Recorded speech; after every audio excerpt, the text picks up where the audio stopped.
Cara pasang alur benang pada mesin high speed tipikal.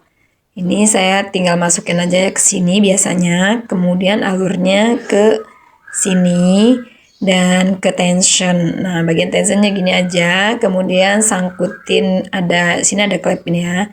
Kemudian masukkan ke lubang ini dan alurnya ada klep di bawah, kita masukin, jangan lupa biar nggak kendor. Lalu masukkan benangnya ke jarum. Untuk mengangkat benang yang ada di spool, pancing dengan memutar sedikit ke depan rodanya, lalu benang yang di bawah bisa terangkat. Sebelumnya jangan lupa sepatu mesinnya diangkat dulu biar mudah ya ngambil benang yang bagian bawah. Oke, ini siap untuk digunakan. Selamat mencoba.